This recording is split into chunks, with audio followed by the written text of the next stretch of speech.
Buenos días, jóvenes. Hoy día nos reunimos para la clase de filosofía común. El día de hoy vamos a trabajar dividiendo la clase en dos. La primera parte, la más breve, va a trabajarse en torno a una retroalimentación de la evaluación de las meditaciones metafísicas que ya leyeron y evaluaron. Y la segunda parte tiene que ver con la clase en cuanto tal con contenido. Recordemos que en la clase anterior ustedes hicieron o aprendieron con respecto al origen de la filosofía griega con una línea de tiempo. ¿Ya? Ahora yo les dije que esta clase íbamos a trabajar un texto que tuviera que ver con filósofos de esa época. Pero muy importante para poder trabajar un texto de filósofos de esa época, aprender cómo analizar un texto filosófico.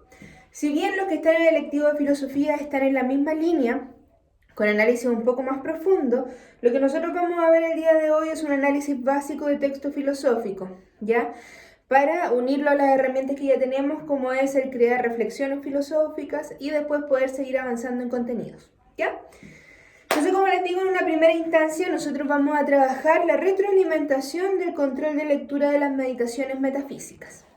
Nosotros teníamos al comienzo de la prueba un cuadrito, ¿cierto? En ese cuadrito se pedía finalidad del autor o del texto mismo, las ideas principales y las conclusiones, ¿ya? En la finalidad del texto, o cuál es el objetivo del autor, es súper importante que usted se centre en el objetivo del texto, no lo que usted cree que podría ser, no lo que usted podría no sé, interpretar, no, la mayoría de las veces eso sale de manera explícita, ¿ya? Y muchas veces a lo largo del texto lo que hace Descartes es decir qué es lo que va a buscar él. ¿Qué es lo que busca él? Una verdad absoluta. ¿Y cuál es esa verdad absoluta? Es que Dios existe. Si bien busca más cosas de por medio, la principal es que Dios existe. Y eso es lo que él quiere comprobar, ¿ya?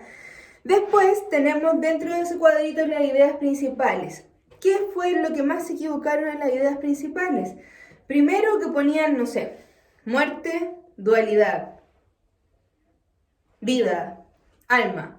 No sé, ¿a qué se refiere con eso? ¿Qué idea principal? El texto, si usted me pregunta de qué se trata las meditaciones metafísicas, ¿se trata de la dualidad? ¿Se trata del alma? ¿Ya? La idea de una idea principal es que usted, diciendo esos tres conceptos, esas tres ideas, el texto se entienda.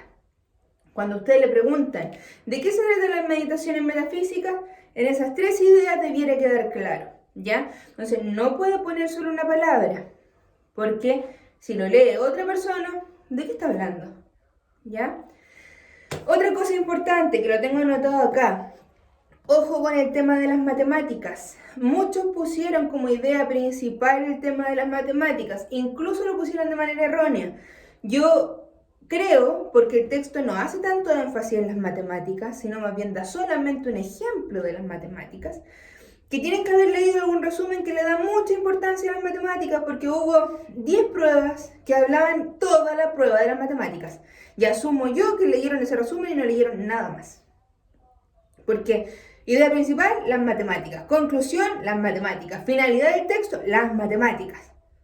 ¿Qué pasaba con el genio maligno? Las matemáticas. O sea, y ese no es el tema principal del texto, para nada, era solo un ejemplo, ¿ya?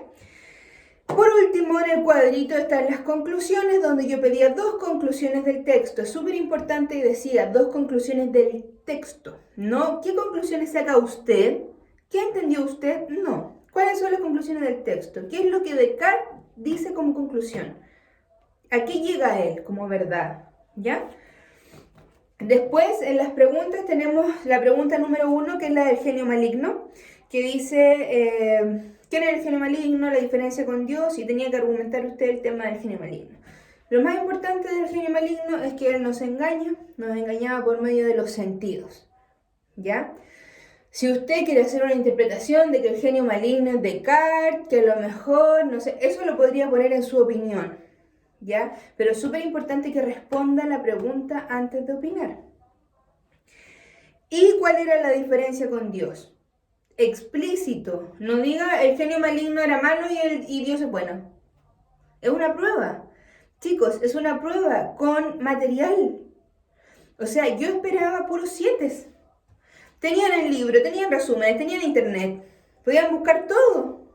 Entonces, Un poco más de argumentación para tercero medio, ¿ya? En la número 2 no hubo tantos errores, sino más bien algunos se equivocaban en no poner ejemplos de las ideas o no en definir las ideas, porque la pregunta decía, ¿qué son las ideas? ¿Cuáles son los tipos de ideas?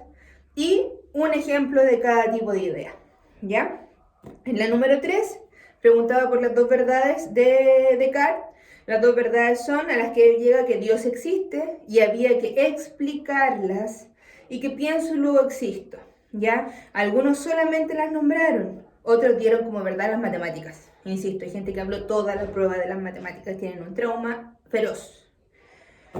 Número 4. ¿Qué significa la frase pienso luego existo? Algo tan simple como que si yo estoy dudando, porque eso era lo único que tenía claro Descartes, que estaba dudando, si estaba dudando, quiere decir que piensa. Y si está pensando, es porque existe, o si no, no podría pensar. Unir esos tres conceptos era explicar el pienso y luego existo, ¿ya? Pregunta número 5, opinión argumentada. Cuando yo digo, ¿se puede aplicar la teoría de Descartes? ¿Cómo? ¿Por qué? ¿Es su momento de brillar? ¿Es su momento de sacar todas sus teorías? ¿Es su momento de explayarse? No poner, sí, se puede aplicar hoy en día porque hay muchos filósofos que piensan así. ¿Dijo algo? No dijo nada.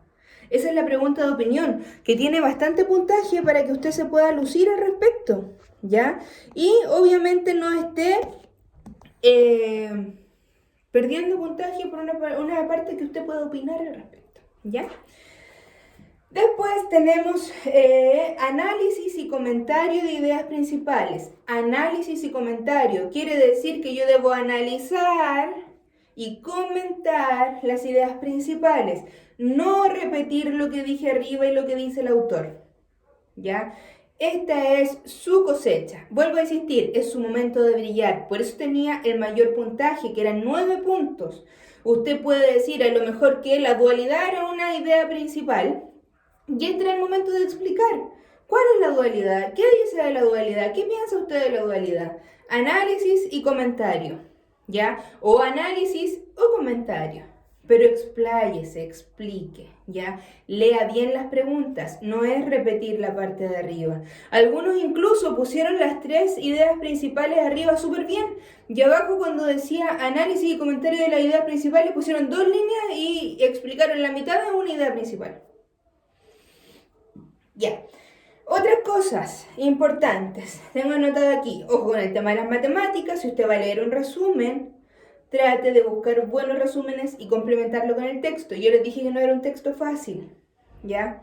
Segundo, hay muchos que pusieron como 5 tipos de letras dentro de la prueba. Copiaron de acá y ni siquiera se dieron el tiempo de poner de manera uniforme la letra, ¿ya? Tercero, había muchas pruebas que tenían respuestas iguales, completamente iguales.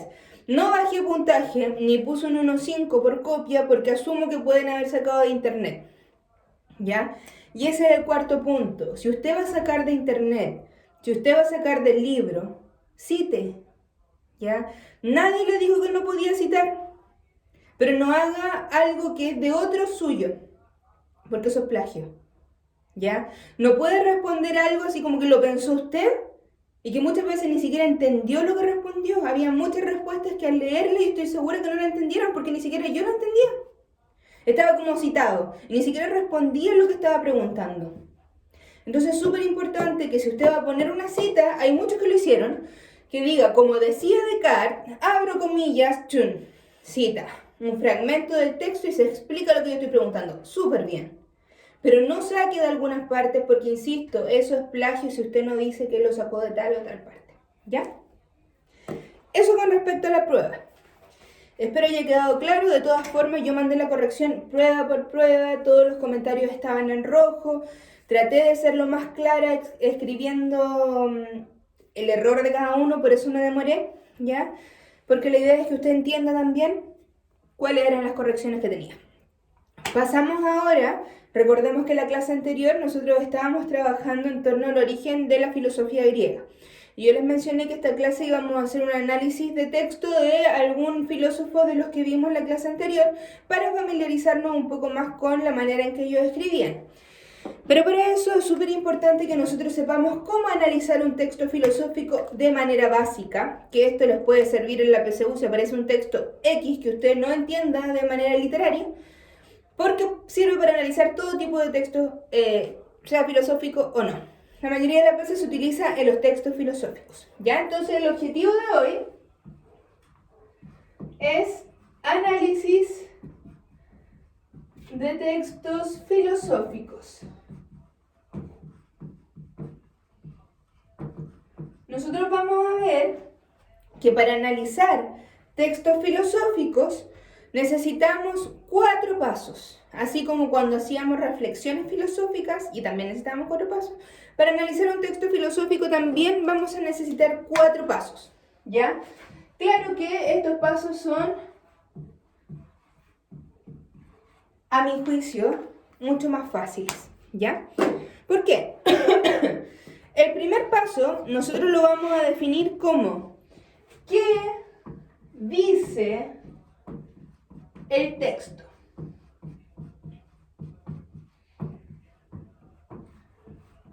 ¿A qué me refiero con qué dice el texto? Cuando digo qué dice el texto me refiero a lo literal, es decir, la idea principal. Ojo, súper importante. Cuando digo idea principal, me refiero a la idea principal, no al concepto. Si el texto se llama el alma, usted no me va a poner en el primer paso, ¿qué dice el texto? El alma. No, ¿cuál es la idea principal del texto? ¿Cuál es como la primera, la principal idea que tiene este texto que usted está leyendo? La mayoría de las veces yo lo puedo sacar de manera literal. Ya muchas veces yo saco ideas centrales del texto y que si yo leo eso, defino todo lo que quiere decir el texto en general. ¿Ya? Primer paso entonces, ¿qué dice el texto? Idea principal puede ser literal. ¿Ya? Segundo paso para poder analizar un texto filosófico, y aquí tienen que poner mucha atención, la estructura. Cuando yo analizo un texto filosófico, me voy a tener que fijar en qué estructura tiene. Y cuando digo qué estructura tiene, no me refiero a que usted va a decir es un texto literario, es un poema, no. Sino más bien, dentro de la filosofía, hay 5 tipos de textos, 5 estructuras de textos filosóficos que nosotros vamos a ver que son de manera básica, ¿ya? El primer tipo de estructura, que es el más fácil de identificar, es el diálogo. ¿Cómo puedo yo identificar un diálogo dentro de un texto filosófico? Porque hay un emisor, un receptor o varios, ¿cierto? La mayoría de las veces, cuando hay un diálogo, incluso la estructura física del texto se ve porque hay personaje 1, personaje 2, personaje 3, personaje 4, ¿ya? Entonces, por eso digo que este tipo de texto es súper fácil de encontrar porque nosotros identificamos de rápida manera cuando leemos un texto filosófico literario cuando se presenta un diálogo, ¿ya? Segundo tipo de texto que nosotros podemos encontrar dentro de la filosofía, llamado situaciones ficticias y de la vida real. ¿A qué me refiero con situaciones ficticias y de la vida real? Cuando nosotros encontramos dentro de filosofía algunas teorías que son muy difíciles de explicar, muchas veces los filósofos dan ejemplos de la vida real o ejemplos inventados para poder explicar esta teoría. ¿Se acuerdan ustedes que en la clase anterior, cuando yo les expliqué el mito de la caverna, ¿cierto? Nosotros explicamos esta dualidad que existía de Platón, pero él utiliza el mito de la caverna para que esta dualidad se entienda de una mejor manera. Obviamente es un mito, no ocurrió, pero Platón lo utiliza para poder explicar su dualidad. A eso se refiere la estructura de situaciones ficticias y de la vida real. Cuando tenemos alguna teoría filosófica que es muy compleja, los filósofos utilizan ejemplos de la vida cotidiana o ejemplos que son inventados para poder explicar esa teoría. La mayoría de las veces es la técnica que yo utilizo para poder explicar las cosas. Ya no sé si usted se ha dado cuenta y cuando yo hago clases siempre doy muchos ejemplos. Esa es la idea, ¿ya? Tercer tipo de estructura de un texto filosófico. También fácil de identificar. El análisis de conceptos.